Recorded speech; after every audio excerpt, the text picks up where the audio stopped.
حابب ان انا اتكلم معاك النهارده في حاجه. حابب ان انا بقالي فتره كبيره يعني بحضر لها وعايز اتكلم فيها. الا وهو في ناس بتتكلم بتقول لك ان فكره التعلم الذاتي او السيلف ستادي ده مضيعه للوقت، وانك تتعلم لوحدك فده برضه مضيعه للوقت. عايز اقول لك ان في ناس كتير جدا جدا في الحياه معاش اوبشن ان هي تاخد كورس او تشترك في ويب سايت معين او ايا كان الحاجه اللي هي عايزه تعملها، ومعاش فكره الفلوس اللي تخليها تعمل كده.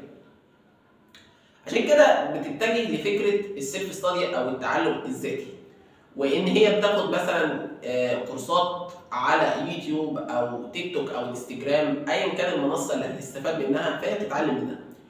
وحاليا في فكره المواقع الكتير جدا اللي انت تقدر تاخد من عليها كورسات معتمده ومهمه جدا وكويسه جدا، وبتضاعف كمان فكره الكورسات اللي بفلوس.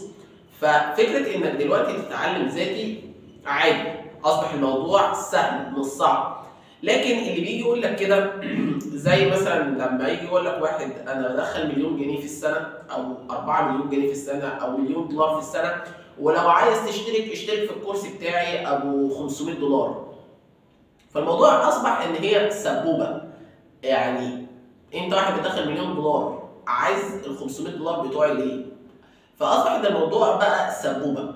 عشان كده حابب ان انا النهارده اقول لك لا، اتعلم لان شئت ام ابيت هتطحن في مرحله الحياه اللي موجوده دلوقتي، وهي ان دلوقتي اصبح ان الشخص اللي السي في بتاعه اعلى منك ولو بدرجه واحده في اي حاجه، سواء في لغه، في كورس واخده زياده عنك، في مرحله معينه من التدريبات، في وانت في الكليه هو كان بياخد تدريبات وبياخد كورسات معتمده وكل الحاجات دي. فاصبح المرحله دلوقتي انك هتتركن على الرف. فعشان تبني السي في بتاعك لازم تتعلم في كل مراحل الحياه، حتى لو انت مش هتستفاد منها. يعني انا شخص مش هستفاد من البروجرامينج في حاجه، او مش هستفاد من الماركتنج في حاجه، او مش هستفاد من اللغه في حاجه، بس الحاجات دي بتقويك قدام الاتش ار اللي انت بتعمل معاه الانترفيو او ايا كان، بتخليك قاعد مرتاح حتى لو هو مش عايز الحاجات دي كلها، مش عايز اللغه بتاعتك، مش عايز البروجرامنج اللي انت متعلمه، مش عايز الماركتنج اللي انت متعلمه، الديجيتال مش عايزه، كل الحاجات دي هو مش عايزها. بس هو شايف شخص ممكن يستفاد منه بعدين، فهيخليك ان انت في الشركه، والشخص اللي معاه حاجه واحده بس حتى لو هو طالبها بس مش مخليه ان هو يرتاح نفسيا للشخص ده ومرتاح لك انت، هياخدك انت.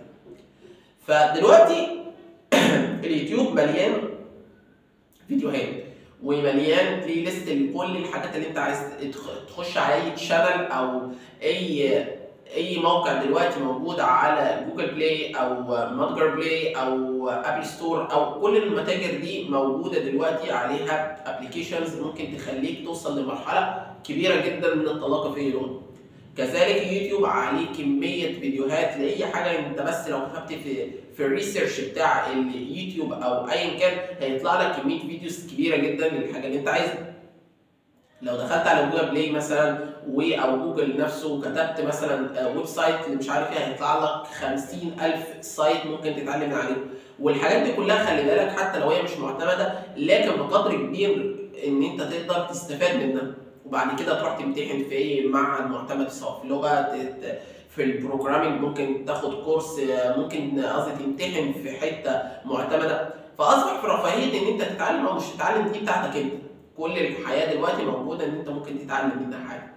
فانت سيد قرارك في الاول وفي الاخر، انت اللي عايز تتعلم، وانت اللي عايز تاخد بوزيشن كويس في مكان كويس، وانت اللي عايز تعمل كل الحاجات دي، لكن بايدك انت. انت لا اما قادر ان انت تسيطر على حياتك وتمشيها في المرحله اللي انت عايزها، لا اما تخليها هي اللي تسوقك وتخليك تعمل سكرولينج طول النهار على يوتيوب، انستجرام، على تيك توك، على تخش من الحاله دي تطلع من الحاله دي، وناس تنجح وناس، وانت زي ما انت في نفس البوينت بتاعتك اللي هي نفس النقطه بتاعتك في الكومفورت زون بتاعتك. في كل الحاجات دي خليك قاعد فيها لو انت مش عايز تنجح. وانا هنا والله يعني انا بكلمك كاخ، مش كصانع محتوى وبقدم محتوى علشان اكسب من وراك فلوس، لا، انا كده بكسب فلوس، والفلوس اللي انا بكسبها انا بحطها في جيبي مش بحطها في جيبك. فانت لازم تبدا تتعلم اي حاجه في الحياه. تتعلم حاجه تفيدك وتدخل لك فلوس.